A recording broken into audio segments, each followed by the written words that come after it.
World of Fiber Arts, and welcome to my podcast. Today is Monday in our PJs. Hi everyone, I'm so happy to have so many new subscribers and new people viewing me. So hello to everybody that's new. For those of us that have not been seeing my Monday and Friday podcast and are new to join us, I will tell you what it is about. It is where we can crochet, knit, cross stitch, needlepoint, or whatever yarn art fiber arts project that you would like to work on together with me while I chat with you about yarn related topics and what's going on with me and everything. Thank you everybody for all your nice comments that you have been making on my yarn giveaway video as well as on all my other videos. Thank you. I appreciate it. And thank you for all the Instagram love. Thank you everybody. And for those of you that don't know about the yarn giveaway that I have going on, it is going on from October 16th, 2017 through November 1st, 2017, and there's more information about it in my yarn giveaway video that you can go over and take a peek at if you're interested in those yarns and find out how you can win them. And I'll be doing the drawing on November 2nd, 2017, and the last and final day for entries will be November 1st, 2017. Thank you so much, everybody that has been participating in that so far. I really appreciate all the nice comments, like I just said, and I appreciate everybody's love towards the yarn. Thank you. Alright, well today I have a little bit of stuff to show you, and I'm so excited to be showing you a really cool Halloween video. That's where all my little amiguramis are going to be hanging out in today that I'm going to show you when I make that video. And then that video will be up today as well. And that's why I don't have any amiguramis sitting next to me besides two little minis. So let's get on with my projects. These are two little mini cacti that I made. I still have to finish making them look a little nicer, but because I want to decorate them a little bit. But these are two miniature cacti that I did crochet up, and they are made with a pattern from Halle Berry, and she has her own YouTube channel. I'm going to be putting a link of that on my blog, which will be updated tomorrow, which is Tuesday, and it will have the patterns from this video and the podcast before this and the podcast before that. And these are crocheted, actually, they're crocheted differently. They're crocheted through the back loop. You create the top part through the back loop and front loop, and you go around and around and around in a circle, then you stuff it. Then you create the bottom, which is crocheted around and around. All of these are single crochets, by the way. And then you crochet in the back loops on that one, and then you go around and around again, and then you crochet in the back loops, and then you create this nice little brim that I decided to pull down, and I'm going to sew it down. Or you could prop it up if you want and not do anything, or you could put like a crab stitch around the edge, which is reverse crochet to some people, crab stitch to others, or you can do whatever you want with it, and you can make a cute little pot for it. And then I'm going to put a cute little flower and some other decorations out to make it look prettier and look better than sitting in the pot. Same with this one. The only thing I gotta say is be careful how much stuffing you put in each piece, because if not, when you're sewing them together, it could be a pain in the butt. Other than that, it's a really, really easy to follow pattern. Anybody could do it. Even a first-time crocheter could do it.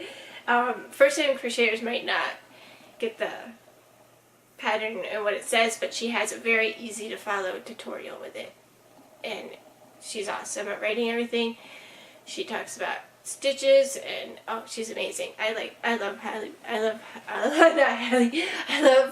Happy Berry, and she's so good, and she's one of my favorite crocheters, and I learned a lot from her when I was beginning out in crochet world. She was one of the first ones that popped up besides Expression Fiber, and I think the other one's Coco. I don't know. I'll put their links all up in my blog for the beginners, so that way you can go to their channels and learn from them as well while you're waiting for me to put out my videos. Anyways, so those are two things I was working on. And then this is Blanket Land. Oh my gosh. So if you're here for Amiguramis, sorry. Those will be in the Halloween one. So, I make a ton of granny squares. One of the first things that I learned. So, I got reunited with them recently. I found a bag load of like so many of them. There must be like 100, and they're all various sizes. Some of them are like this size, some other size, and I decided now is the time to connect them, and I want to make a beautiful blanket to put back here so it doesn't look so plain and boring when I do podcasts for all of ya. And yeah, there's so many colors. I'll just show this small pile because I don't want to go over like a whole big bag with you because you may not be into granny squares. This is one. It's made with expression fiber yarns. To make a granny square, crochet in the round, and you use double crochets, and you create a square, pretty much, by putting by creating these little like square thingies. And then you create a giant square. And this was another expression fiber yarn. So most of these are like sock weight. I think all of these are expression fiber sock weight yarns. It's like a sock weight blanket because it doesn't get super ice cold out here in SoCal. So all those heavy duty blankets are just way too hot. So I'm like, gotta still have something warm, but not too warm. And I'll put a nice backing on it and nice edge on the blanket, and it looks so cool all together. Yeah, here's this, which is another expression fibers, and yeah, they all are. This one, this one. Yeah, these are very fun, quick to work up. Beginner can do it because it was one of my first things that I learned. I have to weave in all these little pieces because I'm one of the most lazy people with that. It wasn't until recently that I didn't mind doing that.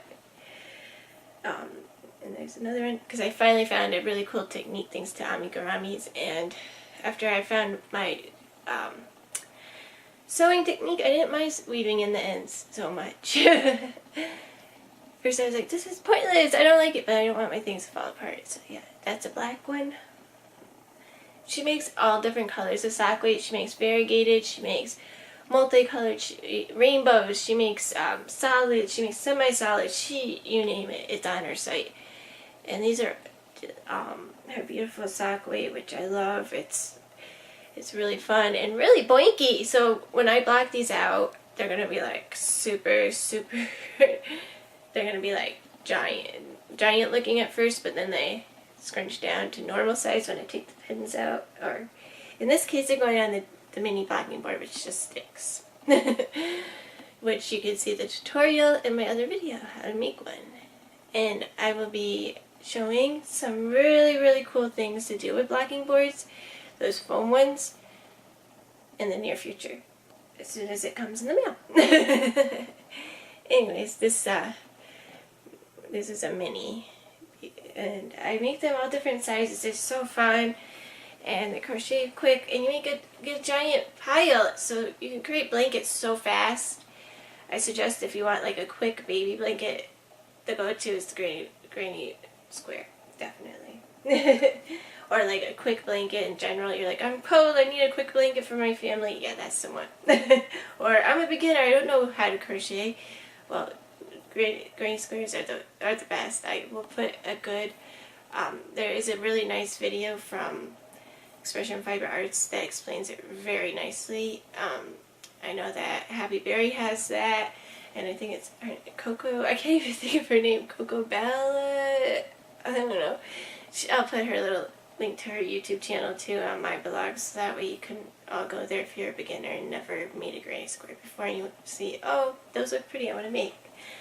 Anyways, and then these are all African flowers for my African flower / hexagon. Like I'm going to make little hexagons that go together with it, as well as these beautiful African flowers that I made an extra row to make it match up with the cute hexagons. I think that's one of them.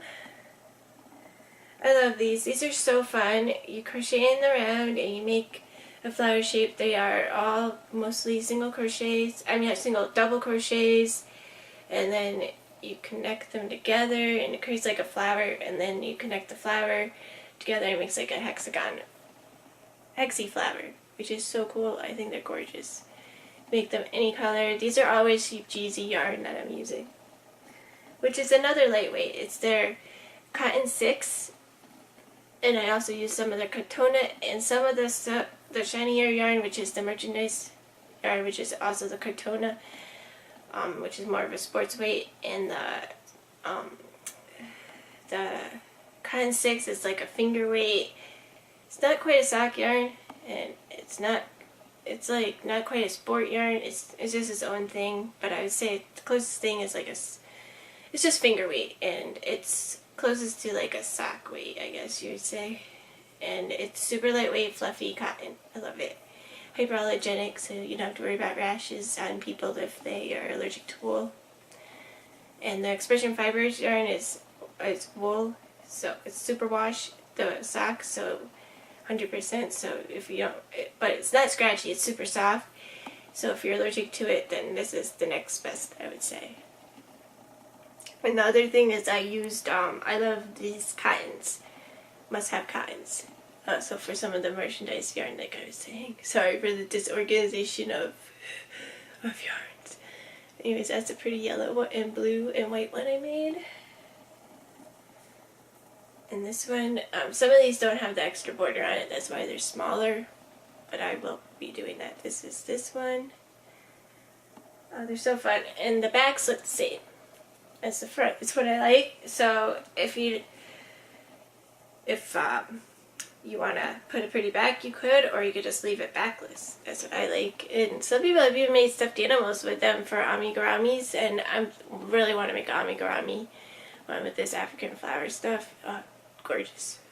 Anyways, that's what I've been working on when I'm not working on amiguramis.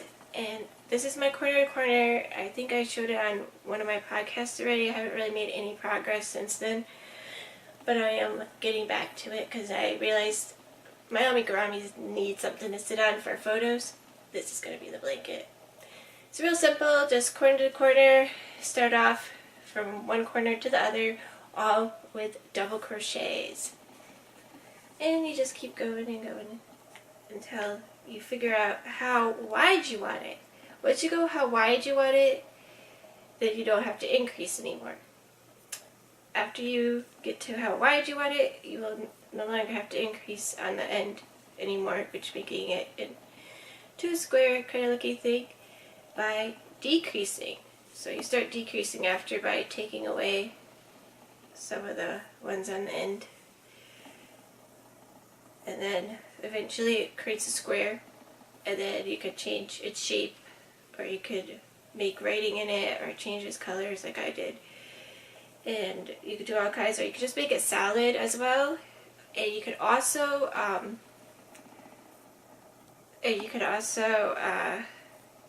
make a cool border on it, because it gives you a nice flat edge for that. That's what I like. If you're lining up your squares right and you're doing your increase decreases right, you will get a nice edge. And you don't get a super pointy corner like a lot of squares. You can see that because it's so dark. That's what I like. And this, when you start to decrease, will become like a point, and even that's not going to be pointy at all. I like that, the rounded corner, because it's easy to work with for borders and so forth for me. And I don't have to worry about, if I didn't feel like blocking this out, I didn't have to. This is all made with the sheep cheesy. Oh, it's actually cotton 8. Yeah, I think that's what it is. Yeah, cotton 8, and it's that cotton that I was just talking about. That's a super, it's like a figure weight, kind of like a sock weight, but I wouldn't make socks with it. I'm sure you can, but it's just not my kind of sock weight. Anyways, so that's about the projects I want to show you, because my Halloween ones are secret because they're going on their own little video and everything, which I hope you check out. And they are going to be titled My 5 favorite Halloween amiguramis that I think are super quick, easy to make, and if you need a last minute Halloween decoration, or if you need a last minute Halloween gift to give someone, or just you want something cutesy around your house, it could be all year round, that's your go-to patterns. So I just wanted to show everybody that, because some of us are last minute people. I know I am. I don't know about you, but that's me. So I just wanted to make sure the last minute people could make some cool Halloween stuff. And yeah, so what else is going on with me? As for life stuff, but I'm just pretty much busy, just doing the stay-at-home mom thing, like I always say in videos, and dealing with taking my son to the doctor's office to get his TB test, and for some reason the test gave him like a rash, and he doesn't have TB, but the TB test, whatever it is, made his arm all itchy, and then he had to get his flu shot on the same arm, but it's in the area where the TB test was, not in the area where the flu shot was. So it's just really weird and random, and it doesn't seem to bother him. It just makes him a little itchy. If you just put a little cream on it, all better. It's probably just him allergic to the stuff that the test is made out of, and for some reason they're just paranoid of TB out here in California. I've never been tested so much in my life for this TB thing. Maybe it's just a new thing. I don't know. I seem to get tested every year at the doctor too. And then at school now, I can understand school for him. I remember getting tested at school, but yeah, they're just like thinking that TB is going to happen out here, even for us that have no symptoms. But at least that's a good thing. At least like we don't have to worry about spreading something awful like that to one another. And then as for the flu shot, he was a brave little boy and he got it with no problem, even though he said, "It hurt, Mom." But then afterwards, it was quick and didn't hurt. So that's the good part. Anyways, that's about it. Oh, and then my son has to go to the dentist to get some cavities fixed on Friday, so my Friday podcast might be a little later, or it might be a day early. I will video it and then put it out on Friday for you. We will see. But, yeah. That's what's going on Friday. And, other than that, just been doing crocheting up things and trying to get my Etsy store ready. And, yeah, that's about it. I hope all of you have a good rest of the day, night, afternoon, no matter where you are. Thank you for watching my video. Please subscribe to me on my Instagram, Facebook, Twitter, and Bloglovin. I know I'm really bad at updating those, but I'm going to be updating them more frequently. And thank you for all the love on all those. Like I said in the beginning, I really appreciate all the love on the Instagram. Thank you. As well as all the love on here and on my blog. And please subscribe to me on my blog. Follow me, and you can always comment to me on there. And that is at https://paintedworldfiberarts.com. As well as please leave me a nice comment on here, so I know if I'm doing these videos awesome and how you feel about them. As well as please subscribe to me on here so I continue making videos for all of you. As well as hit the like button if you like this. And yeah, that's about it. Bye-bye.